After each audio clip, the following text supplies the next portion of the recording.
Let me know when you're ready. Yeah. All right. Ready. Your nightlife.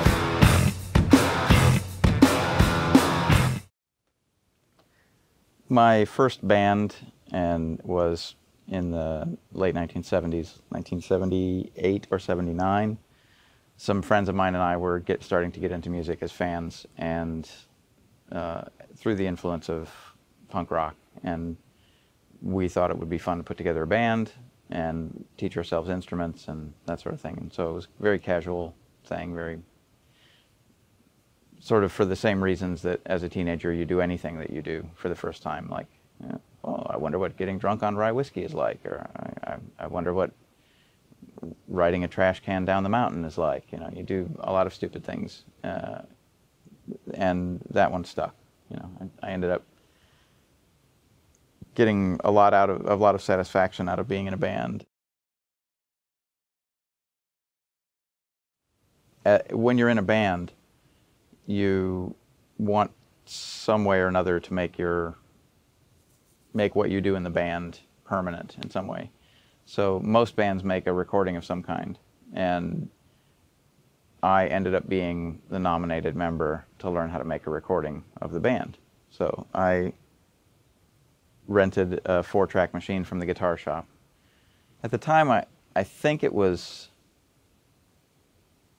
$20 a day to rent the 4-track machine and some microphones and cables and stuff. Or for $30 you could have it for the weekend. So I think I rented it for the whole weekend for $30 and made a demo tape of my band. And that was my first recording experience, my first sort of interaction with other people in a band in a musical setting.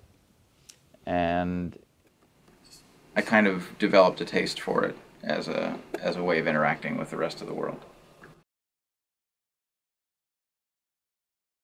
Now it's such a normal part of my life that I don't even think about it. Like I have a band in the same way that I have a closet full of pants or you know, a drawer full of socks. It's like a totally normal thing to me. I don't spend a lot of time and energy on the band that I'm in a band called Shellac now, and we're all adults and we all have jobs and lives, and so we don't have as much free time as we did when we were younger. And if you don't have a lot of free time, then you end up putting all of the other things that you do in your life into the margins of your real life. And in that sense, the band is a hobby, but it's a very serious pastime. It's something that I do, you know, it gives me a lot of satisfaction, and it means a lot to me, and it's my sole creative outlet. So as the expression of the creative impulse, it has value, and as a social entity, as like an excuse for me and Bob and Todd to get together, it has value. It's not a particularly big business being in a band now, but it's rewarding for its own sake. It's like anything else that I do. I wouldn't do it if it didn't mean something to me, and I don't particularly care if it pays me anything, because I have a profession that I execute to pay my bills. So. I suppose if I tried using every available avenue, I could support myself purely through music, purely as a performing musician or recording musician or whatever. I don't think it would be a very satisfying lifestyle, because whenever you do something that has a marginal viability as a business, and you decide to make that your life's work, you end up having to commit so much of your energy to covering the bills and making the money that the creative aspect of it, or the aspect of it that you initially enjoyed, inevitably suffers. It must suffer, because you no longer have the same relationship to it. I support myself as a sound recording engineer. I make records for other people for a living. I own a recording studio where I make the bulk of the records that I make for other people. But that studio by itself as a business would not be a profitable enterprise if it weren't being used as a vehicle for me to make records for other people. That I get paid and the studio gets paid to make records, and the sum total of all of that money that's spent is enough to support the business. Either one by itself would probably not be enough. You know, if I were just a freelance engineer and I didn't have studio income, then the records that I worked on would inevitably be being made at other studios. And those studios would be consuming a significant amount of the budget. Leave aside for the moment that most other studios are crappy and really unpleasant to make records in, and so my job would be harder and more unpleasant. Leave that aside for the moment. A significant amount of the record budget would be being effectively wasted on an outside studio. And when I say wasted, I don't mean that it's wasted in that I don't get the money, although I prefer to get the money. I mean it's wasted in that that money leaves the community of musicians and leaves the community of creative people and goes into the sort of general commercial flow of money. And whenever possible, I prefer to keep money that supports me within the artistic community. If I have a choice between buying T-shirts from a big corporate company entity or having a friend of mine do the T-shirts, I would prefer to have a friend of mine do the T-shirts. If I have a choice between operating with a big professional booking agency that, you know, handles huge sums of money and does an awful lot of business in the entertainment show business world, or having a friend act as a promoter on a show and let him keep the promotional money, the promoter's money, I'd much prefer to deal with a friend. I'd much prefer to have that happen. So a big part of my sort of business thinking with respect to the studio and the behavior of my band, insofar as we behave like a business, we try to keep as much money as possible within the creative community and within the peer group of other musicians and other people that are from that background that may serve other roles. Like the guy that runs the record label that we use, Touch and Go, has been a friend of mine for 30 years. We have a long relationship with him that's completely open, completely trusting relationship. Even if it were possible to get a better deal from another record label, and I don't think it's possible to get a better deal than the sort of profit-sharing arrangement we have with Touch and Go. Even if it were possible to do better financially somewhere else, we wouldn't be interested in doing it anywhere else because our relationship is with him and we feel like we have an investment in his continued participation in the music scene. So historically, I would say 60 or 70% of our income as a band has come from touring and live shows. And this is probably true of all my bands. And I have to say, I'm proud of the fact that I've never mounted a tour with any of my bands where we didn't turn a profit. I've always thought the idea that a lot of bigger bands, a lot of mainstream bands, use the record company as a kind of a finance organ to do what they call tour support, where the record label gives the band money in order to go on tour. And that has always seemed to me to be an absolutely insane notion. Like, why would you go on tour in order to lose money? That's a fucking ridiculous notion. Like, I just can't fathom it. I don't actually think that a band should do anything that is beyond their reach, their realistic reach, you know. If you think that your potential audience is such that you will sell a few thousand albums and that will generate a few $1,000s, you have no business spending a multiple of that in the studio making the record. That's a fucking crazy, ridiculous, retarded thing to do. You set yourself up to be a failure and lose money. And then you bruise all of your relationships with everybody because you're in debt all the time. You have no self-confidence and you have you don't have anything to build on because you don't turn a profit on what you do. It's just insane. I feel like being conscious of your place and being reasonable with your expectations within that place is absolutely vital for every band. You know, when we organize a tour, we don't do it with the expectation of making or losing a certain amount of money. We test the waters of a proposed routing and see how much money is available, see how much money we can generate, and then calculate from there, from that available amount of money, how do we do it?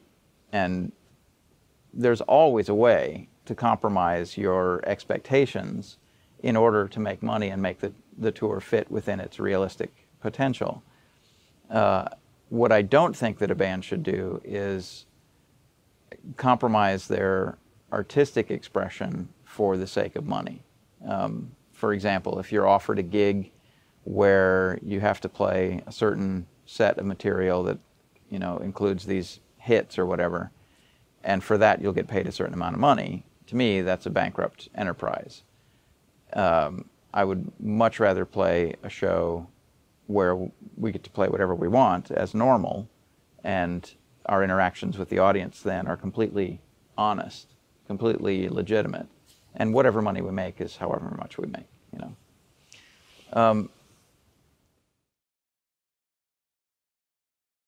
I would say like 60 to 70% of our income has been historically from touring, and the other 30 to 40% has been from record sales. Very small amount from merchandise, things like T-shirts and crap like that. Although basically with us it's just T-shirts. But and virtually no money from licensing or selling music to use in commercials or movies or whatever. We get asked to do stuff like that every now and again. I'm of two minds about that. On one hand, I kind of feel like I don't really care if somebody puts our music in a movie or in a skate video or a video game. I don't really care. But if they ask me, then I have to take it seriously. And like, if you have this video game where people are behaving like assholes and shooting each other up, and you know, and I don't really necessarily want to associate with that. So since you asked, I have to say no, I'm not interested in being in your fucking retarded military video game. It doesn't appeal to me. Had you not asked, had you just put the frickin' song in there like you wanted to, I would never know about it. It wouldn't affect me in the slightest, and I wouldn't care. And it wouldn't have affected my life at all. It's like finding out that a song got played in an igloo at the North Pole. Like, I'm never going to find out, and I don't care. You know, if it makes the person in the igloo happy, go ahead. You know, knock yourself out, guy. I have a kind of a weird relationship with the notion of intellectual property. There is a very strong sentiment within the business class of the music industry that intellectual property needs to be defended tooth and claw, you know, and that the sanctity of the ownership of the master is the linchpin for our entire economy. I kind of feel like that's a crazy, retarded, stupid notion, and it doesn't respect the way people treat music in their real lives. Like, if you feel like serenading your girlfriend with a popular song in the privacy of your home or in a bar or whatever, you don't stop to wonder, well, does someone own this song? Should I be paying a royalty for serenading my girlfriend with this song? You know, it doesn't even cross your mind, because it's an invented, fallacious aspect of music that doesn't bear any relationship to our normal interactions with music. I kind of feel like the very notion of intellectual property is insane. And once I create something and turn it loose on the world is going to do what it wants with that something. Whether that is a set of ideas, or a song, or a book, or a story, or a character, or a cartoon, doesn't matter what it is. When I create something and turn it loose on the world, it's no longer under my control. I no longer have the rights of access to that are exclusive. if you want to maintain that kind of control over your art, over your music, over your creative output, you kind of need to set up like the equivalent of a lemonade stand where people come to you one at a time and you sing to them and then they leave, you know? It seems like that's like the only way for you to maintain the kind of exclusive control over your music or your art, is to be the only source of it, the only place where people can get it, you know? I do feel like the notion that the artifacts of music are music, like the notion that records are music, is kind of insane, you know, because that's such a small fraction of what people's interaction with music has been historically. And for a while, the music business was a synonym for the record business. Like if you talked about the music business, you were principally talking about the record business in the 70s, 80s, 90s. That was it. That was the whole music business. Now, physical sales of records and CDs are trivial in significance.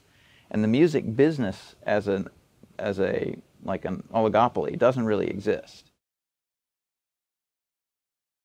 What exists now is that you have individual bands and musicians who have a very direct interaction with their own audience, and they are creating their own methods of extracting value and sustenance from that relationship with their audience.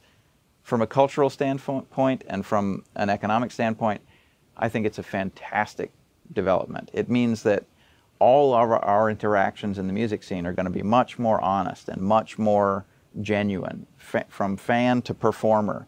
The performer is playing a show, the fan buys a ticket, he gets all the money.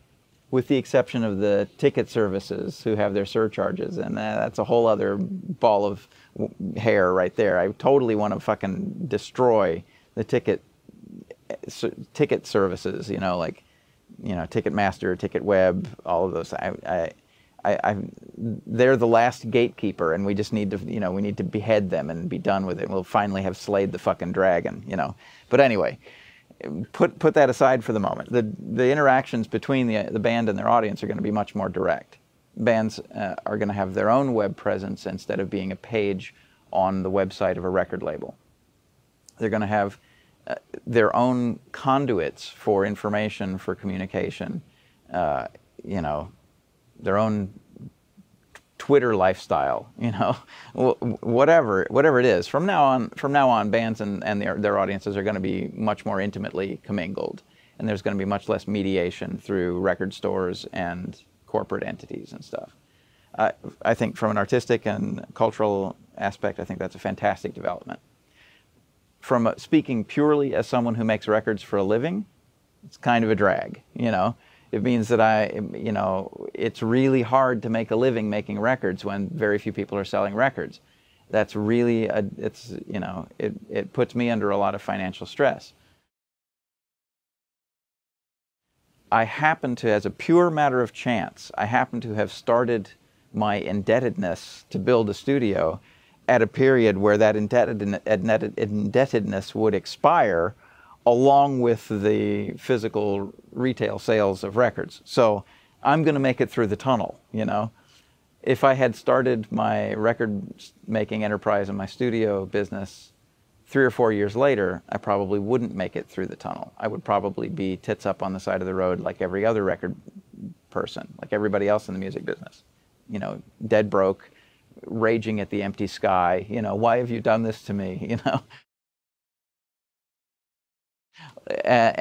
But my perspective as a band member and as a participant in the online communities, like the culture of online communities, and as someone who has seen the long arc of history and how at every stage the entrenched music business has always been terrified of the new paradigm and has always tried its hardest to like interrupt the new paradigm. You know, when cassette tapes came in, the record industry was just, you know, out of its fucking mind that people would be able to make cassette tapes of records at home. Like, how can you, you know, you're killing music. Cassette taping is killing music. No, it doesn't kill music. What it does is it makes it easier for people to share music, and it makes it easier for people to become music fans, you know. Online sharing of music makes it easier for people to become music fans. It makes it easier for people to share their record collections. from a cultural standpoint and from a standpoint of an artist who wants to see music penetrate into the culture and wants people to have access to things, that's a fantastic development. That's a great, great thing. The only thing that it's hurt has been the physical sales of records and the industry that's built on the back of the physical sales of records. It's not our fault that that industry couldn't keep up, you know? It's not our fault that blacksmiths are out of work because people prefer to drive cars and take buses, right? That's not our fault, okay? There's nothing criminal or there's nothing of a nature of piracy about that. It is a normal human thing to want to share music that you have with other people. And there are now tools to do it very cheaply and very easily, so it's going to happen more, okay? What that does is it cuts the legs out of the monopoly on distribution and sales that the old school music business used to have. That doesn't exist anymore. Quit crying about it, you know, quit trying to change all the laws in the world to suit your, you know, backwards conception of how people should buy music and listen to it. Just give up, okay? You're going to sell very few records from now on. So make sure they're really good records. Make sure people really want them, you know. Don't just make some shitty little CD in a 30-cent package that you try to charge $18 or $20 for. Fuck that. Make a nice, solid package that's got a high-quality vinyl record in it that will last for hundreds of years, you know, that's got beautiful artwork, that's well-made, you know, manufactured to, like, exacting standards. I'm willing to pay $25 or $30 for something like that because it's an awesome artifact, right? That's how you can survive. You're not going to sell that many records like that. It's going to be a boutique industry. There aren't that many blacksmiths left on Earth, you know. It's a boutique industry. Very few people have horses. Very few blacksmiths are needed. Very few people have the relationship with music that I do, where I want a vinyl record to play at home. So you're going to sell very few records. But that's it. That's your market. There isn't anybody else, you know. I think at the moment there's basically an infinite number of possible models for how the music business will conduct itself, because every band is its own universe, you know.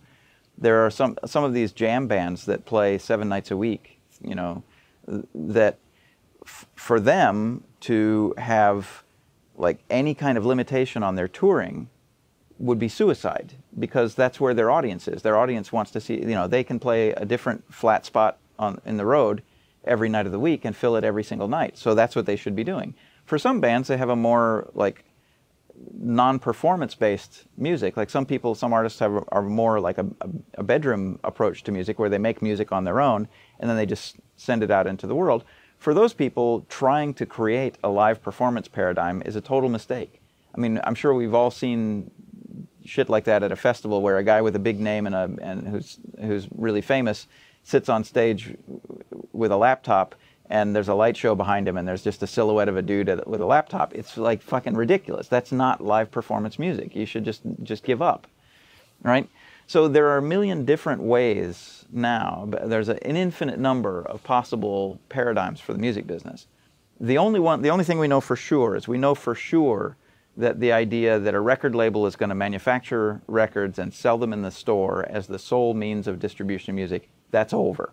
That's the only thing we know for sure, is that that's definitely not how it's going to be done anymore.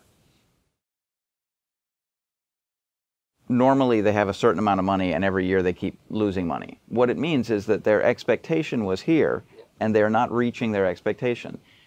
As businesses become less profitable and become unprofitable, they close down, right? It's not that there's an infinite barrel of money that the record industry can just lose at forever. You're just going to have a very small number of record companies. And those record companies are going to be for a specialty market, like an independent record label that sells a certain type of music and knows that audience and knows that music and is run by aficionados and is run by people who are passionate about it, will always be a valuable resource. There's a record label in Chicago called Numero Group that does reissues of old, obscure records that have been mostly discovered by the DJ community for people looking for interesting, odd records to play. They find these weird records that, you know, maybe didn't get much of a life in their initial incarnation, but somebody stumbled across this record. So the Numero Group re-releases these records, but they do it in a very nice way. They have a nice package. They make it so that you feel like you're buying a piece of history. You're buying some information about this band you didn't know about. You're not just getting the abstracted sounds, which is what you get on the internet. You just get the abstracted sound. From when you buy a record by the Numero Group, you get an encapsulation of the history of this thing, this record that you otherwise would never have known about. So they're doing it the right way. That record label is going to survive, and they're serving a purpose, right? Big record labels, Elektra, Warner Brothers, Sony, whatever, where they just spray shit into the mass market and hope some of it ends up in a beer commercial, and hope some of it ends up on the Super Bowl, and hope some of it ends up, some chick pops her tits out to it in a movie. Like, they're just spraying and hoping. They're making the same kind of like retarded mistakes that got them fucked up in the first place. The people who are going to survive are the people who are servicing rabid music fans who want a specific thing out of their relationship with music, and they can only get that from a record label that understands them and also has that special relationship with music. A respectful, appreciative relationship with music. Yeah, it used to be that the big companies had a hammerlock on distribution. As more and more people realized that they could go to independent record stores and they could find a variety of different stuff that wasn't available in the mainstream, that was the thing that opened the door. That got people more and more involved in their personal quest for finding music that they liked. Now, I still think record stores are valuable, and I think record stores are valuable because there isn't any other place where you can hear music and talk about music and be driven to something else in real time, in a personal human interchange. There are a lot of like sort of online resources where you can hear little snippets of music and enter into conversations and read about things. Those are useful. Those are kind of like a public library. They're useful in that you can do some research there or whatever. But to have, like, to walk into a store and say, there are so many albums by The Fall. Which is a good one? I've never heard The Fall, right?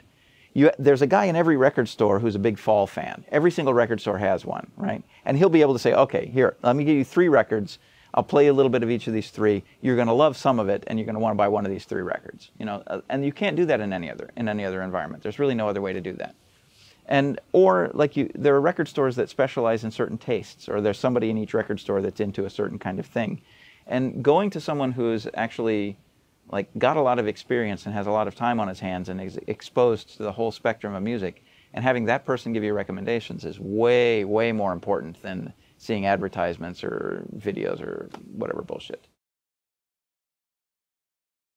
The European governments have always been very strong in their support of the arts. European governments have always provided funding without too much control over the content for the arts, especially places like the Netherlands and Scandinavia. There's always been a lot of money available for social stuff and for the arts, which has I've been able to take advantage of.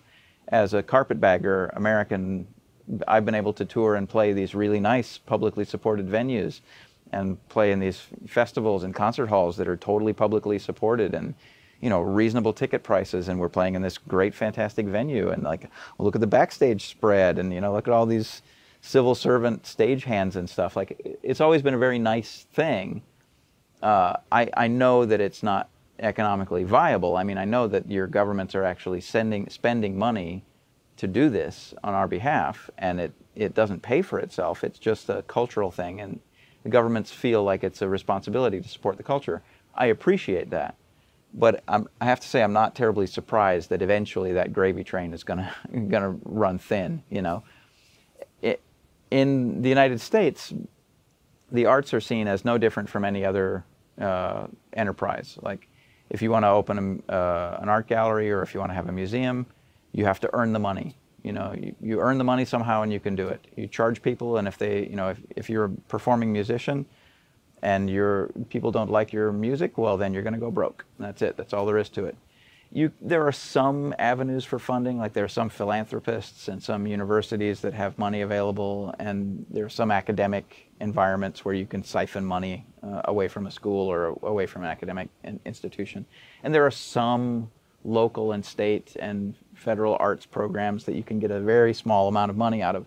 But it's really difficult for anybody to like eke out a living using just sort of public support, right? Contrasting that in Europe, there are a lot of venues, there are a lot of like events and festivals and things like that that are all publicly supported. You can get money to subsidize your education, which is an enormous thing, which means that you don't have to have a job to pay for your education. You can get some subsidies for housing. If you're poor, you can get some help with a place to live. If you don't have any income at the moment, you can get the dole in most places. And there's nothing like that kind of support network over here. Like literally over here, you earn it or you shit. You know, there's nothing else. So even in subtle ways, the European mentality supports the arts, even if there's no direct funding. Like here, take money to go make a movie, or take money to go do an opera, or take money to pay for some live performances or something. Even if that direct funding doesn't exist, you guys still have a fucking feather bed compared to the way things are over here, because just the normal existence in Europe has so much public participation. You know, the fact that healthcare is standard, is like standard level of healthcare is available to everyone in Europe. Like that by itself means that as an artist, you need to earn that much less money in order to pay for your braces or your eyeglasses or your flu vaccine or whatever. It takes that much pressure off of you. Whereas over here, in addition to paying your rent and buying your groceries and getting around, you also need to pay for your health care. So yes, I think it's a bad thing that government funding has been rocked back with respect to the arts. I also think it's not surprising. And I also think that in Europe, things are still significantly better than they are in less developed parts of the world and in the United States, which I suppose we could call culturally a less developed part of the world. There's also something that's sort of intuitively dangerous about having the government as a patron for the arts, because to the degree that the government provides patronage to the arts, the government then has an influence on the content and can say what kinds of things are and are not permissible as art. And in totally planned economies, like in the Soviet era, in Eastern Europe, and in China during the Cultural Revolution, the fact that the state or the government was the sole sponsor, the sole benefactor, the sole market for artwork meant that the artwork that came out during that period was crippled. And so it's a double-edged sword. Yes, there is when there's state funding, it makes some avenues of expression easier and better and more comfortable for artists, and it sort of recognizes the cultural value of the arts. There's something to be said for that, just the fact that a government should say, yes, we recognize the value in public safety, we recognize the value in putting out forest fires, we recognize the value in keeping the roads drivable from place to place. Those things all have value. I think it's good that a government or a culture would say, we recognize the value in artistic creativity and having an artistic environment and having a community of artists that's self-generating and self-supporting. We think that that's valuable and it's worth supporting. I think that's a good thing, but I don't think that it is ever going to compete with the sort of life and death, health and welfare kind of concerns. I don't think it's ever going to compete. And it shouldn't be a surprise that that's one of the things that disappears when money starts to dry up. They might have a place to play, just they won't be able. It would have to be in an informal setting. I mean, art didn't in the Soviet era when the government was like sort of opposing all counter-revolutionary art or whatever they called it, every decadent art, whatever. That kind of art was still made. It was just made underground and in people's houses and things like that, and not in public spaces. That's all. from a cultural standpoint, obviously, it's good to have people working in cooperation, but things like that happened already. You have venues like the Vera in Groningen, is that where it is? Where the entire staff is volunteers. Like, people are there because they see the value in the place. And because of these other things that I mentioned, things like the dole and rent control and healthcare and things like that being socially motivated, right? Because of those things, they have the option of volunteering and saying, oh, let's do something on a volunteer basis. They don't need to make as much money just to survive, so they have the option of volunteering part of their time. So those things happen under the current structure. It's not the case that they didn't and that they will now only start happening. I just feel like what it's going to do is it's going to change the scale. In the same way that the scale of the independent label scene is changing, where it used to be a lot of towns would have record labels that would put out local records, or, you know, a small number of bands would get together and form a record label and release their music. And the scale of that is now rolling way, way, way back, just because the physical manufacture of records is less important now. So I think things like that will continue to happen. They'll just be, you know, the scale of everything is going to be a lot smaller. The lowest common denominator music and art, like, you know, cop movies and, you know, romantic comedies make a lot more than, you know, abstract films about suffering, you know, like Eat Your Bowl of Nothing, you know, like movies like that don't make money. Movies like, you know, like Love on a Train, like those movies make money because they appeal, if they appeal to anyone, they appeal to people who have a casual interest in film. They don't appeal to serious students of film, right? And so that's casual people who casually are interested in film or music. There's a lot more of them, so you can make money off of that stuff. And if the only music that's allowed to be performed is music that's profitable, then that means the large-scale stuff is all going to be pop music and bullshit, right? I and my bands and all of our friends' bands that have survived in the United States in this ugly capitalist model have demonstrated that if you keep your expectations reasonable, keep your costs low, you can still be profitable in the margins, in the underground, in the making, you know, pornographic and offensive and hateable music. You can make ugly, brutish, thuggish music and appeal only to an audience of assholes and crazies and still make a small profit. You can't make a big, you know, fireworks show profit, but you can survive, you know, you can do it. You just need to keep your expectations reasonable. This isn't some kind of metaphor. Goddamn, this is real!